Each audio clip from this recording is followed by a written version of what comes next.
What's up everyone? In this episode we're going to take a look at the PvP aspect of the game. I will probably do a more in-depth video of this after Gamescom when they officially release PvP. So once again, just sit back, relax and enjoy the video. Also please don't forget to rate the video, comment the video and subscribe for more videos like this in the future. Thanks.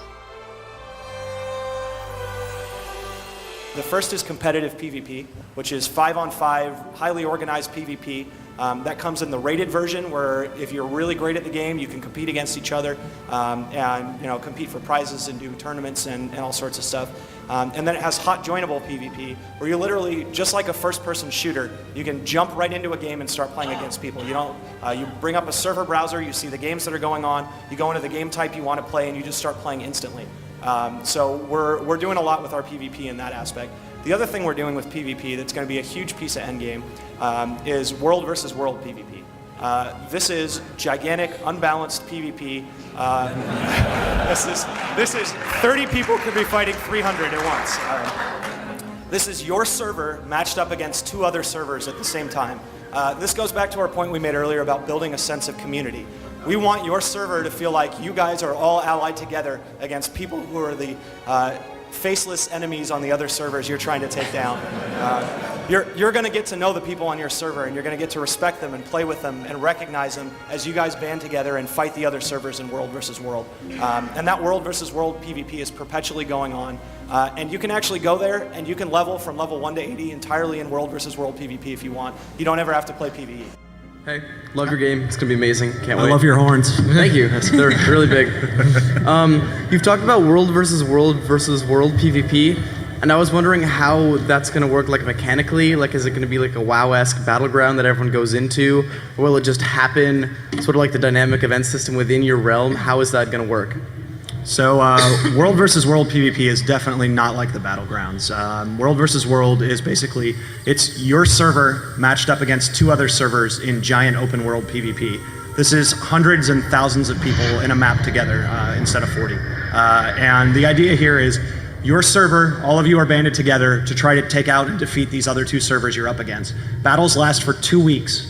And at the end of the 2 weeks, the team with the most points is the winning server, and they get benefits and bonuses that go to that server for a period of time to support what they've accomplished.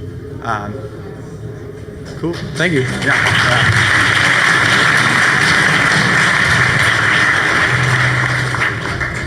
Right Y'all there. feeling that? I'm feeling it. Where's that coming from? The next room? Yeah. All right, so real quick, I'll add a couple more things about world versus world PvP, just to help clarify a little bit more about that. So for world versus world PvP, not only is it this giant open world PvP conquest system, it is also using our dynamic event system to help play into that. So there are a whole bunch of different locations in world versus world PvP that your server is trying to help take control over. There are huge castles that are going to take hundreds of players to take, and then there are much smaller objectives like mines and guard towers. There's small villages of like Quaggin and Ogre that you can win over. And when you take these locations, those are events to get those places for your side. When you hold them, those sides provide benefits to you. So for example, if you take the mining node and you hold the mine, you're going to have events that for your server it says escort the minecart, and the minecart's going to go back to your keep, and the other 2 servers are going to get an event that says destroy the minecart. And when the minecart makes it back to the keep, your server basically gets siege weapons that come available for them to use. So there's stuff for 1 or 2 people to do that are kind of like these side little events and escorts and stuff, and there's these larger scale battles that happen more in the middle with the huge keeps and everything. So really the idea there is that it's open to anybody. You can come in and find small stuff to do, or you can get involved in these huge battles. And you should feel like you could play that when you want to and do things in there just like you could in PvE. You can take your PvE character and jump into world versus world PvP, continue to level up there, then you can jump back into PvE. You can play all the way from level 1 to 80 in world versus world if you want to. It's totally up to you. You guys are revolutionary. I was just gonna say, actually, too, when you kill someone in world versus world, the loot, they drop loot, right? You don't have to go back to PvE to get loot, so that's important too.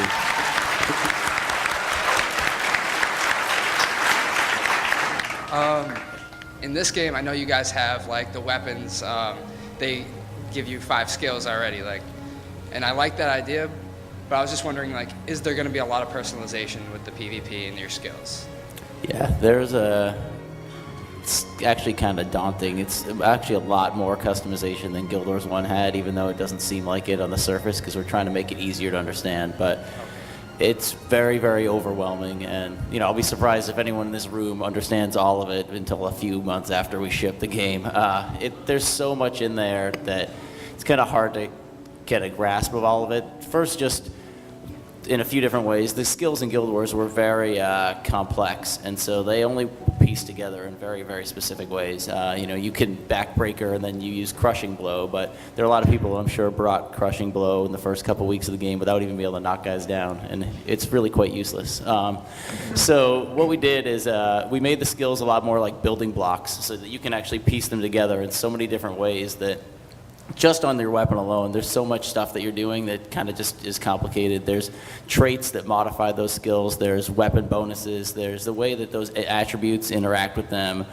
There's just so much going on. You have to pick 2 weapon sets. You have to pick, 3, one of a few heal skills, 3 out of 20 to 25 utility skills, 1 out of many elite skills. I think just picking the right side of your bar skills alone, I think it's something like 87,000 combinations for each profession.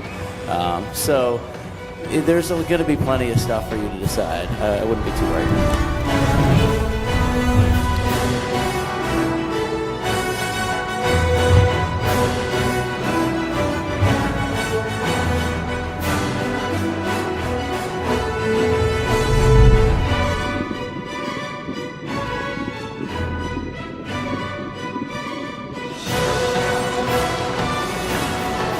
Now is the time. Claim your destiny. Forge your legend.